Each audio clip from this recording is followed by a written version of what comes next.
Silakan duduk Bapak Ibu semuanya. Terima kasih tim musik luar biasa. Oke, selamat hari Minggu Bapak Ibu semuanya. Nggak pada liburan? Waduh, langsung suara-suaranya keluar. Nggak takut macet ya? Takut macet, oke. Ya, saya juga kebagian piket hari ini Tuan, ya Bapak Ibu ya. Jadi hari ini Bapak Ibu lihat Pak Gembala nggak ada, yang pengerja juga tidak seberapa banyak. Tapi puji Tuhan, jemaatnya luar biasa banyak ini. Ayo tepuk tangan dulu dong. Oke. Bapak Ibu, hari ini lumayan banyak karena teens dan sekolah minggu gabung ya. Ketawa lagi. Iya memang hari ini karena satu dan lain hal, teens juga digabung ke sini.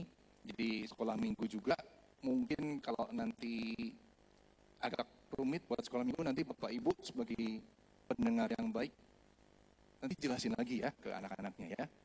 Nah, terus biar nggak bosen, saya ada sedikit kuis-kuis lah nanti, sepanjang khotbah. Jadi dengarkan baik-baik, siapa tahu nanti saya kasih kuis, ada hadiah. Ijen siap hadiah? Oke. Nah, hari ini firman Tuhan yang saya ingin sharingkan adalah berjudul 7.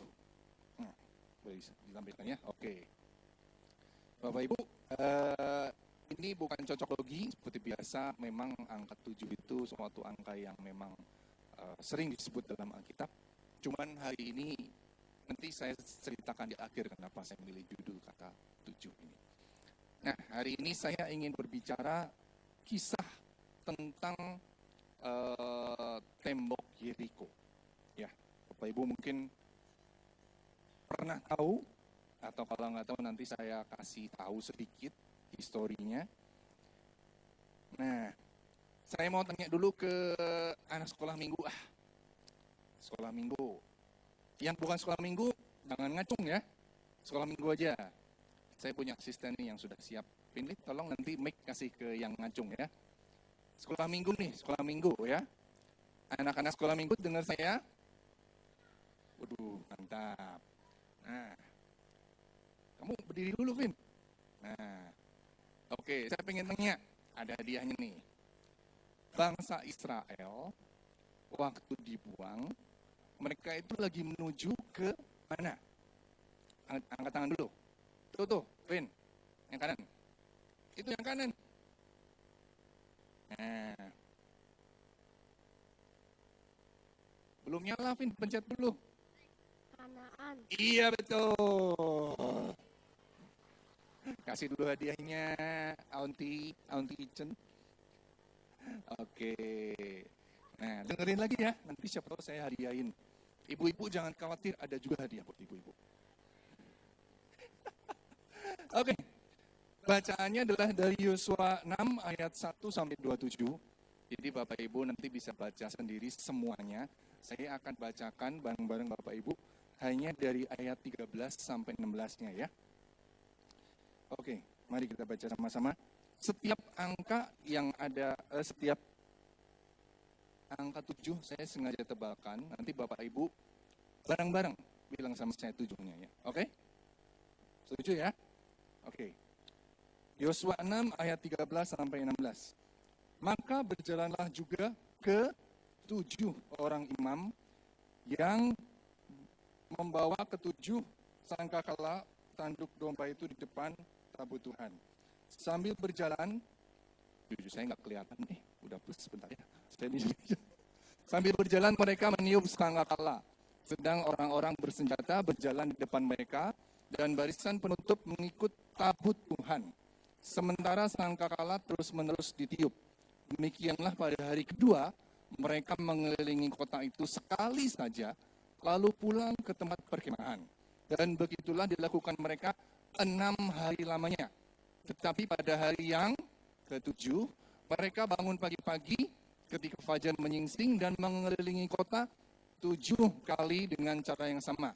Hanya pada hari itu mereka mengelilingi kota itu 7 kali.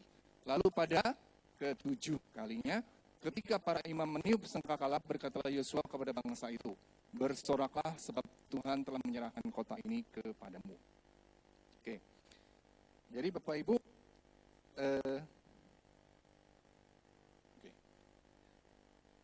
cerita tentang tembok Yeriko ini, saya kasih flashbacknya sedikit, adalah kisah di mana bangsa Israel kan waktu itu dibuang ya Bapak Ibu ya. Bangsa Israel, bukan buang.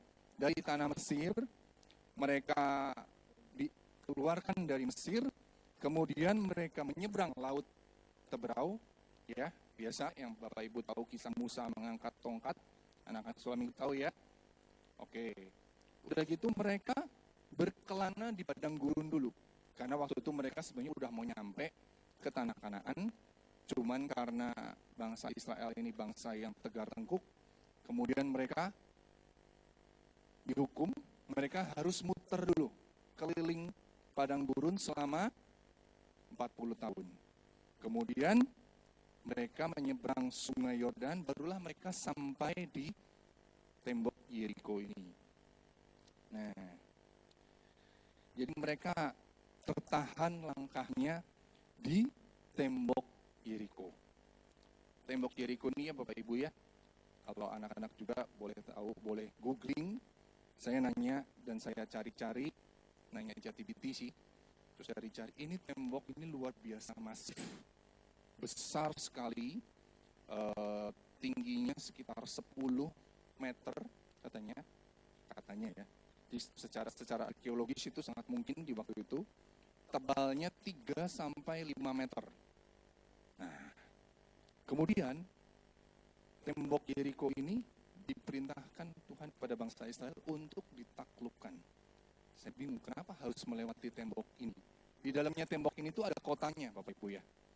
Kotanya, kalau saya cari-cari info, ini penduduknya beberapa ribu sampai berapa puluh ribu. Nah, mereka harus menaklukkan kota ini, karena dengan menaklukkan kota ini, jalan ke Kanaan terbuka. Jadi mereka lebih mudah masuk ke negeri perjanjian melalui tembok Yeriko. Nah, Bapak Ibu, waktu saya persiapkan firman ini, saya bingung ya. Emang kenapa kok penduduk kotanya kok nggak ngelawan, ya kan? Kan bangsa Israel sudah kelihatan dari jauh waktu mau datang. Kenapa mereka tidak melawan? Saya tanyakan, saya cari-cari. Ternyata Bapak Ibu, kisah tentang bangsa Israel yang menyeberang Laut Teberau, membumi hanguskan tentara Mesir, kemudian segala macam keajaiban yang mereka lakukan di padang gurun, itu sudah terdengar sampai ke penduduk Yeriko ini. Dan mereka itu takut. Mereka lebih memilih, ya udahlah, saya defensif aja. Saya pakai strategi berlindung di balik tembok, ya.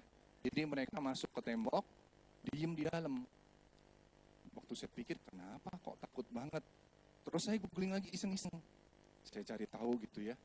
Emang berapa sih jumlah bangsa Israel yang berkeliling waktu itu, yang sampai di pintu Yeriko itu?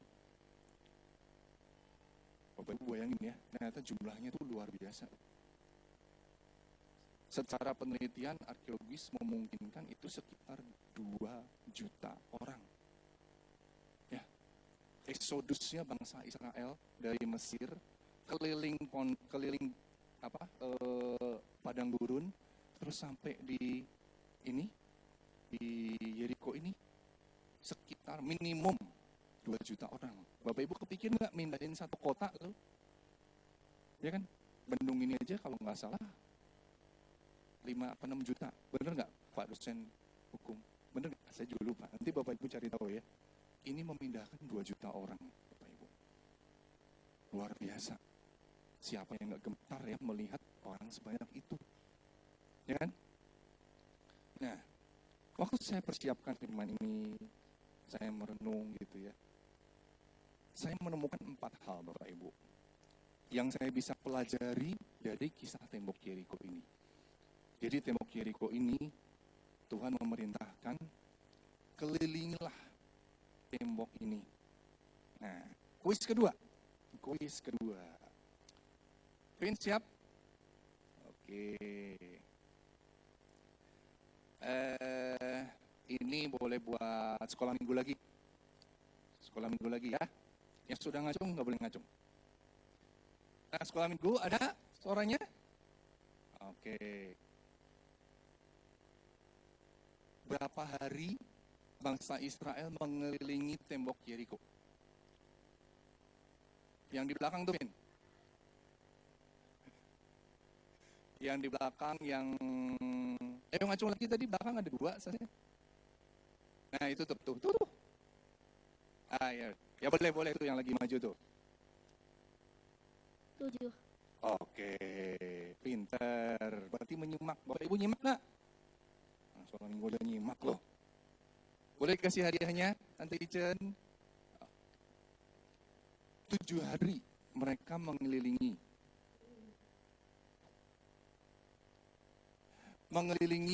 tembok Yeriko ini. Kemudian pada hari yang ke-7, mereka mengemutarinya 7 kali. Dan setelah itu temboknya runtuh. Ya, itu adalah salah satu kisah yang sangat terkenal di Alkitab. Setelah mereka mengelilinginya 6 hari berturut-turut, mereka mengelilingi 1 kali. Kemudian di hari yang ke-7, mereka kelilingi 7 kali. Sambil membawa tabut Tuhan. Ya. Jadi mereka ada bawa tabut Tuhan, dikelilingi terus tuh, dibawa terus. Keliling, terus dikelilingin terus.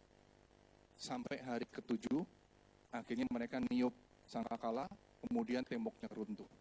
Enggak diapa-apain, enggak ditorpedo, enggak dirudal, enggak pakai drone, enggak pakai apa-apa, runtuh Bapak Ibu. Cuman dikiterin. Jadi Bapak Ibu, kalau ada yang ngambek di rumah, puterin tuh orang 7 kali. Cepat tuh ngambeknya hilang. Tambah ngambek yang ada Bapak Ibu. Oke. Bapak Ibu, satu yang pertama saya pelajari adalah janji Tuhan. Ya. Di langkah yang berhenti ini, saya pelajari ada janji Tuhan bahwa selangkah lagi. Bapak Ibu, kalau Bapak Ibu sadari bahwa Yeriko ini benar-benar pintu gerbang masuk ke Kanaan. Sedikit lagi, tinggal selangkah lagi, udah kelihatan tuh Kanaannya di belakangnya. Cuma ada satu tembok besar yang harus ditaklukkan. Yang kedua, udah mulai kelihatan janji Tuhan bahwa ada sesuatu yang diberikan, yaitu tanah perjanjian yang berlimpah susu dan madunya.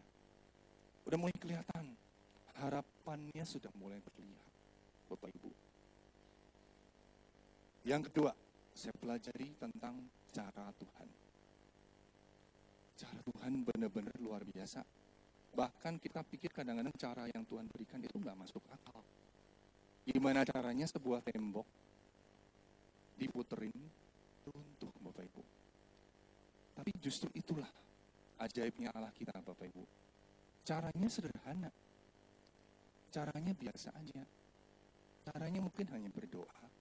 Caranya mungkin hanya mendoakan orang. Caranya mungkin hanya memuji memuliakan Tuhan. Simple kok. Bangsa Israel juga melakukannya. Mereka berkeliling sambil meniup.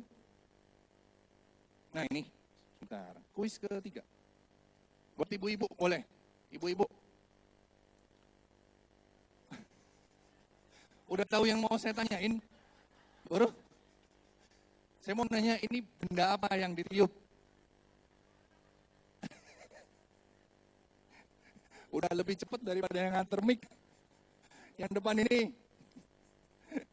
Tepuk tangan. Ini yang depan, Jen. Belakangnya bisa 2. Nah itu, luar biasa. Oke, nyimak nih, benar nih. Kemudian, cara yang sederhana, kemudian sama-sama bersama ya.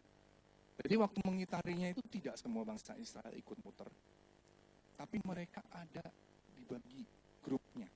Dan mereka bersama-sama berjalan.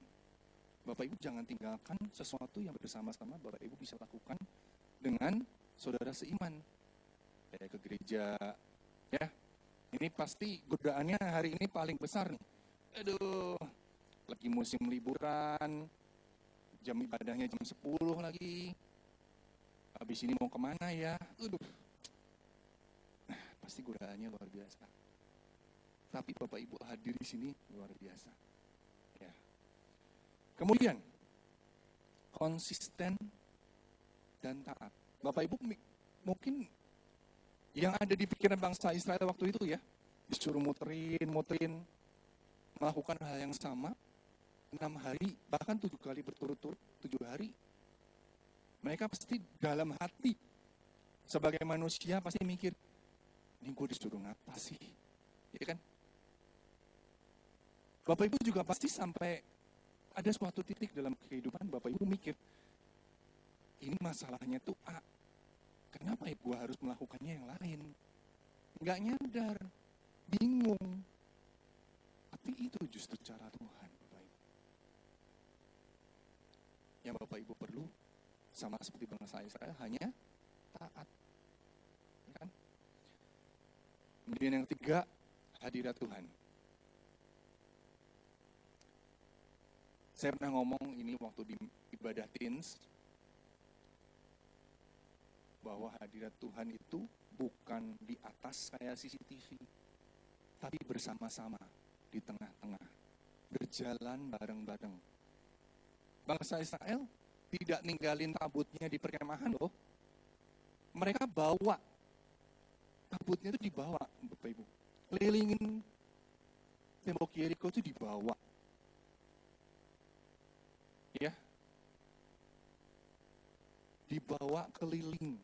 Berat nih pasti tabutnya, isinya batu, ya kan? Dibawa keliling. Yang mau diingatkan apa?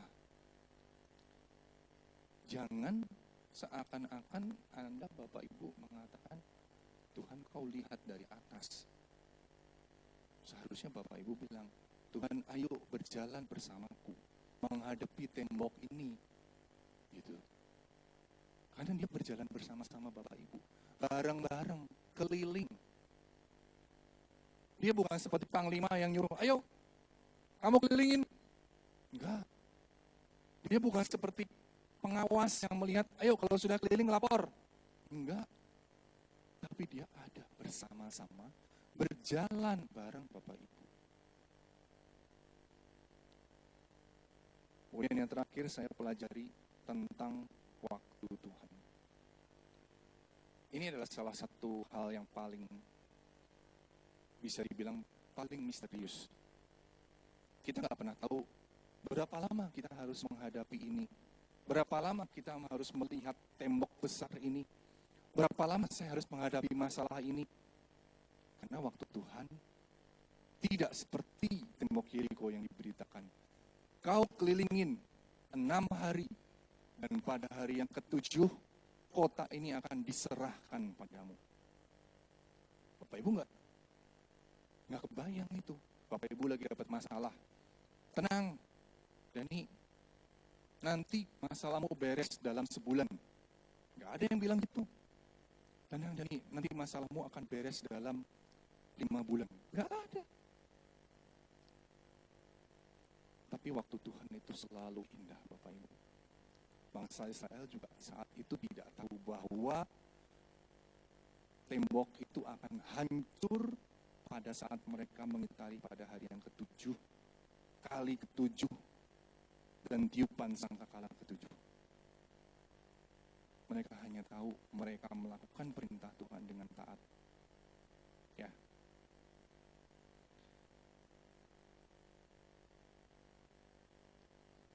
bulan Maret ini saya juga mengalami suatu Jericho dalam kehidupan saya, Bapak Ibu ya. Tembok besar yang saya hadapi adalah kekhawatiran. Saya nggak tahu Bapak Ibu sedang menghadapi tembok besar apa. Bisa jadi masalah ekonomi, bisa jadi masalah rumah tangga, bisa jadi masalah lainnya. Cuman ini tembok besar yang saya hadapi. Sudah berapa tahun ini kan saya merintis sebuah usaha, dan usaha ini berhubungan dengan bisnis internasional, di mana saya harus mengirim barang ke luar negeri. Dan jujur sejak bulan Desember, bulan November, mulai sepi Bapak Ibu. Saya mulai stres, istri saya juga lihat. Saya mulai stres, saya mulai bingung. Berbulan-bulan saya berdoa terus. Dan Bapak Ibu, belum lagi selesai permasalahannya, muncul itu perang Bapak Ibu ya. Dan Bapak Ibu tahu perang itu salah satu efek paling besarnya adalah apa di dunia? Logistik. Selat Hormuz yang berada di sampingnya Iran itu kan ditutup. Saya sebenarnya sudah mengantongi ada 2 instruksi pengiriman buat ke wilayah Middle East nanti setelah Lebaran ini. Batal semua Bapak Ibu. Karena selatnya ditutup. Semua pengiriman ditutup, benar-benar ditutup. Begitu perang itu berkumandang, jeder dalam 2 hari diumumkan. 3 maskapai pelayaran yang saya sering pakai, semua bilang, semua tutup. Stop produksi, stop logistik. Benar-benar stop Bapak Ibu. Kekhawatiran melanda, benar-benar khawatir. Gimana ini? Gimana saya bisa dapat income? Gimana saya bisa dapat jalan keluar dari masalah ini? Tapi Bapak Ibu, luar biasanya Bapak Ibu, saya merasa Tuhan berbicara. Bukan secara audible, tapi Tuhan berbicara melalui pengalaman yang saya hadapi. Dan Bapak Ibu tahu berapa pengalaman yang saya hadapi, sehingga saya bisa merasa yakin Tuhan ada di samping saya. Coba tebak berapa pengalaman? 7. Tepuk tangan buat kita. 7 kali saya dikasih keliling. Saya diminta keliling 7 kali. Kekhawatiran saya. 7 putaran dalam hidup saya baru banget Bapak Ibu. Makanya kalau saya di depan ini, pasti yang saya sharingkan ini pengalaman yang fresh from oven. 7 putaran dalam hidup saya yang baru saya alami, yang membuat saya yakin Tuhan itu nggak ninggalin kita. Tuhan itu ada bareng kita, bersama-sama kita. Yang pertama, doa gembala. Bapak Ibu, beberapa minggu yang lalu kami pergi bersama-sama dengan tim pengembalaan. Dan masih bulan Maret, di bulan akhir Februari. Dan biasa kami itu didoakan. Setiap orang itu didoakan oleh Pak Rinto. Didoakan, dan biasa saat didoakan itu, ada hal yang terucap dari Pak Rinto kepada kami. Beda-beda. Tiap orang itu beda-beda. Dan waktu Pak Rinto mendoakan saya, pertama yang disebut adalah kiranya hilang kekhawatiran daripada anakmu ini. Luar biasa nggak Bapak Ibu? Itu baru 1 ya. Setelah didoakan saya langsung ngomong, kok tahu saya lagi bergumul dengan sebuah kekhawatiran. Nggak tahu, tiba-tiba saya terpikir aja untuk mendoakan. Cara Tuhan kadang-kadang ajaib kan. Ini baru 1. Karena masih mangut-mangut. Nanti kalau udah sampai 7 tambah mangut-mangut lagi. Yang kedua, tema sharing yang diberikan kepada saya. Nah, ini ada ketua teens-nya, anak-anak teens juga ada di belakang. Ingat nggak 1 Maret saya tuh diminta sharing di teens, di bawah, di lantai 2. Temanya tahu nggak Bapak Ibu apa? Faith over fear. Nih Bapak Ibu, saya sampai capture. Faith over fear. Di saat saya justru mengalami kekhawatiran, saya justru harus ngomong gimana mengatasi kekhawatiran. Luar biasa nggak Bapak Ibu?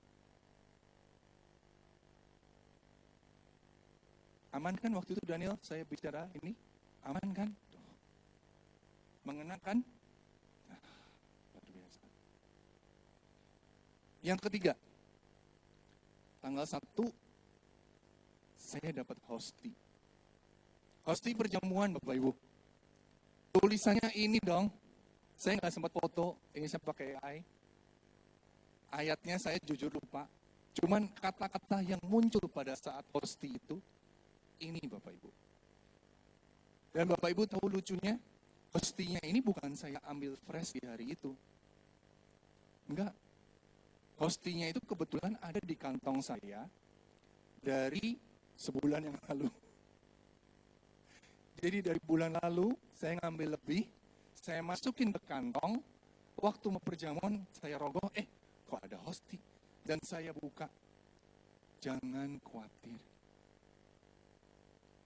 Selama itu Tuhan sudah ingatkan, ada terus di kantong saya. 3 ya. 4. Bapak Ibu, morning call.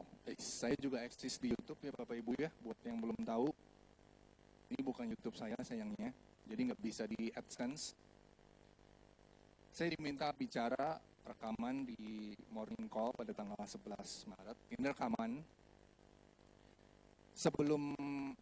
Sebelum disiarkan, saya rekamannya itu seminggu sebelumnya Bapak Ibu. Seminggu sebelumnya, dan jujur, saya itu lupa mempersiapkan waktu itu.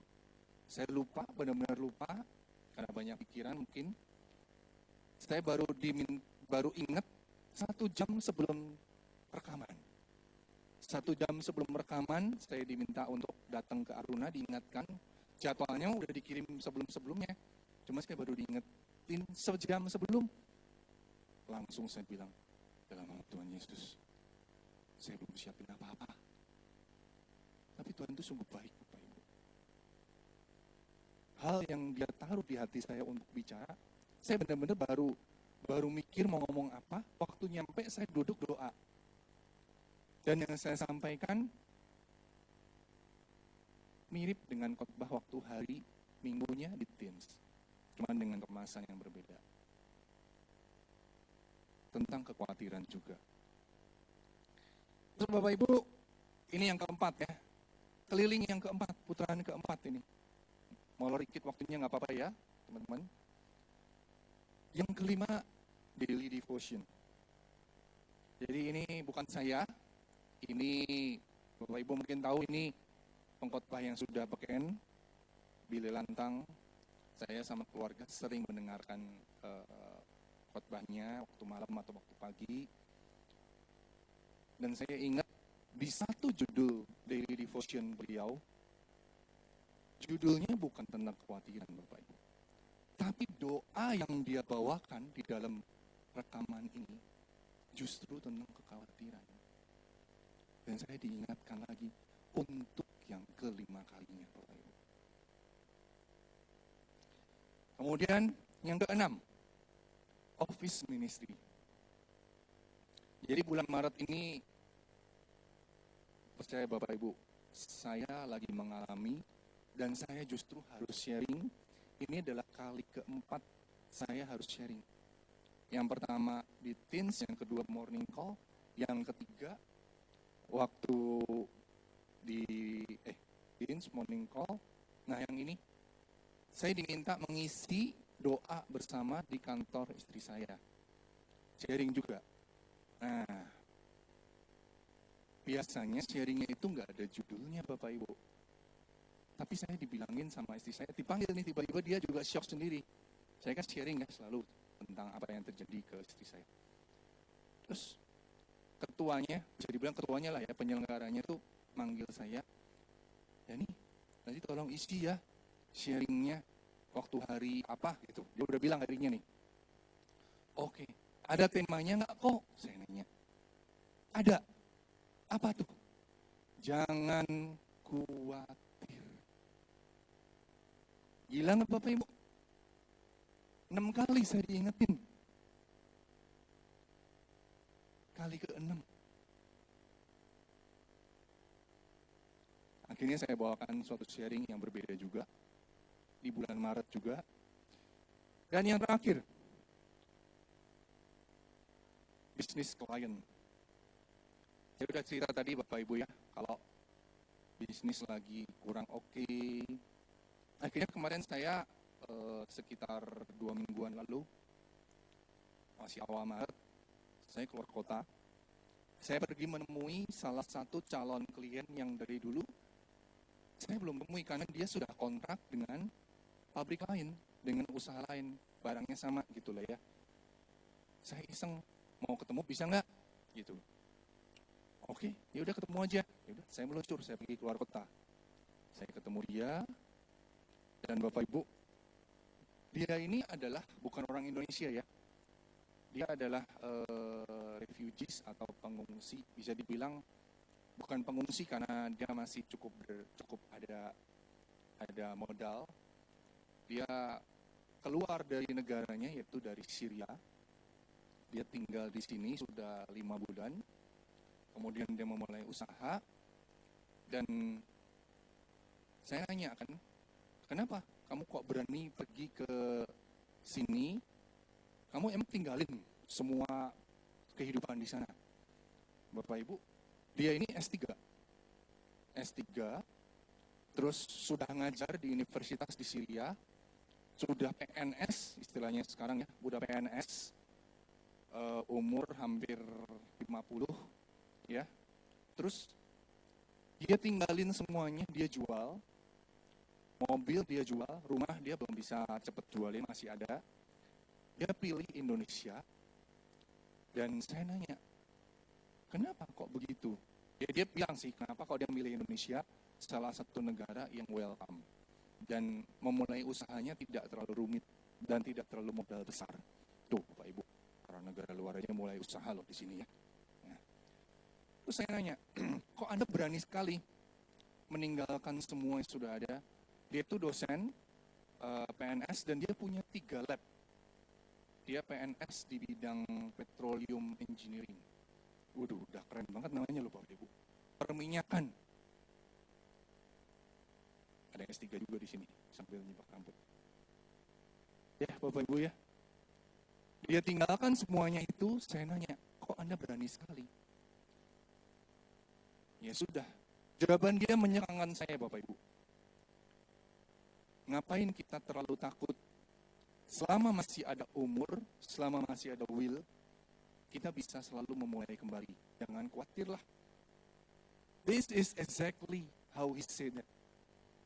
Selama masih ada umur, selama masih ada waktu, selama masih ada kekuatan dan keinginan, kita selalu bisa memulai lagi. Jangan khawatir. Ke-7 kalinya Bapak Ibu saya diingetin. Kata-katanya persis seperti itu, saya hanya terjemahkan aja. Jangan khawatir. Disitulah saya langsung tertohok. Udah berapa kali saya diingetin Bapak Ibu? 7 kali. 7 kali saya dikasih putaran. Dan Bapak Ibu tahu yang terjadi? Saya deal sama orang itu. Puji Tuhan. Tepuk tangan dong. Ternyata dari seorang yang saya nggak pernah sangka, sudah kontrak dengan orang lain, akhirnya deal dengan saya. Dan nanti akan mulai jalan di habis lebaran ini. Luar biasa Bapak Ibu. Nah, saya nggak tahu Bapak Ibu, seperti apa kehidupan Bapak Ibu sekalian Bisa panggil tim musik untuk masuk. Apakah tembok Jericho-nya Bapak Ibu? Saya nggak tahu. Mungkin kekhawatiran, mungkin segala hal yang saat ini Bapak Ibu pikirkan dengan memeras otak, dengan tangis Bapak Ibu ya. Tapi Bapak Ibu, akan ada waktunya Bapak Ibu.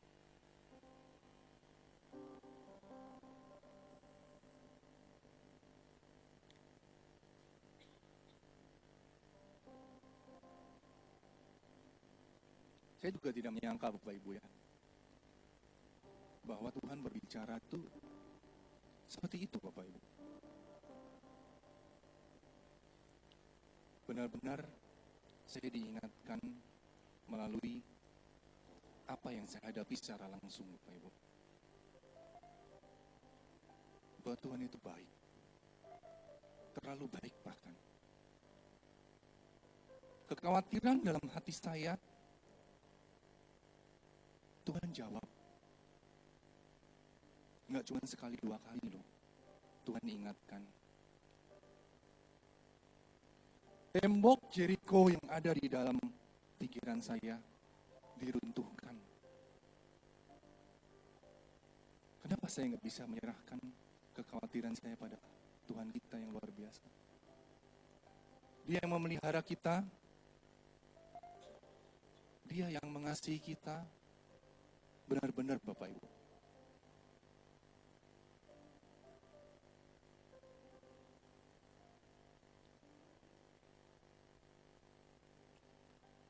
Maka saya undang Bapak Ibu, kalau ada suatu tembok dalam hati Bapak Ibu, dalam kehidupan Bapak Ibu, Jericho-nya Bapak Ibu, Bapak Ibu bisa runtuhkan. Ingat kisah tembok Jericho ini Bapak Ibu. Ketika taat, kita berjalan bersama Tuhan. Bahkan tembok terbesar dalam hidup akan runtuh pada waktu yang Tuhan tentukan. Karena kemenangan kita bukan berasal dari kekuatan kita sendiri, tapi dari kekuatan bersama Dia.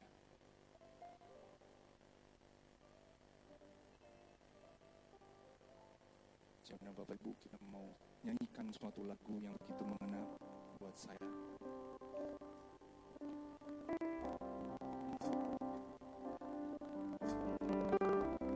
Perhatikan namaku ada Tuhan Yesus tanpa bekerja.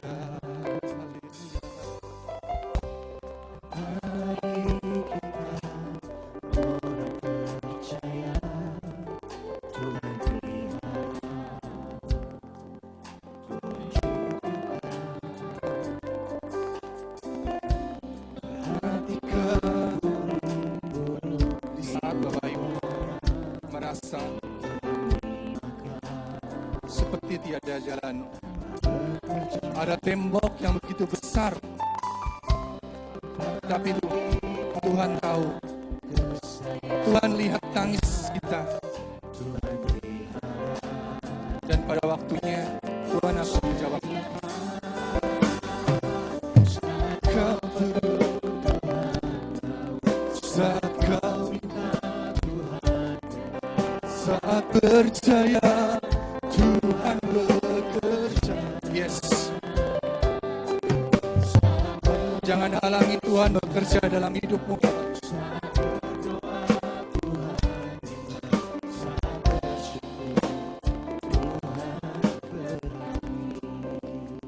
Bapak Ibu, pejamkan matamu. Lirik lagu ini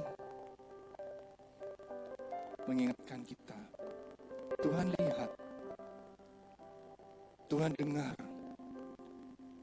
Tuhan tahu tangismu, Bukan berarti engkau tidak bekerja. Bukan berarti engkau diam-diam saja. Tuhan hanya minta engkau konsisten, taat. Kau bawa Tuhan dalam setiap langkah kehidupanmu. Karena Dia ada di sampingmu, bukan di atas, bukan mengawasi dari jauh, bukan memerintah dari jauh, tapi Dia ada bersamamu.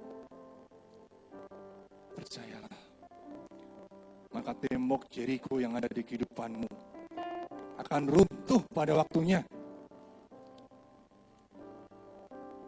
Dan kau akan melihat kuasa Tuhan yang begitu luar biasa.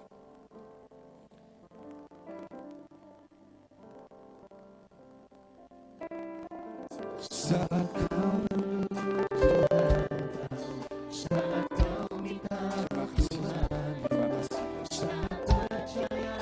Kau dengar Tuhan doa-doa kami yang terucap saat ini Tuhan. Kau lihat Tuhan tangis dan teriakan kami Tuhan. Apa yang menjadi tembok Jeriko kami Tuhan, runtuhkan Tuhan.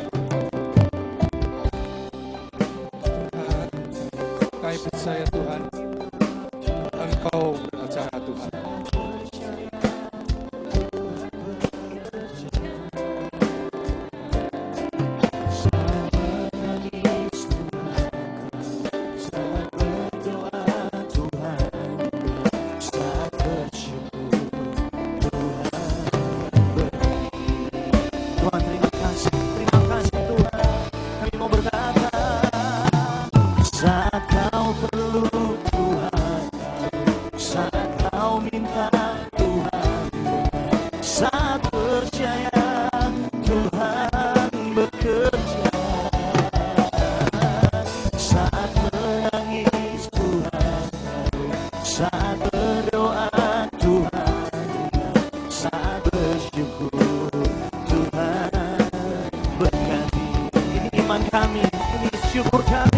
Kami mau katakan lagi, saat kau perlu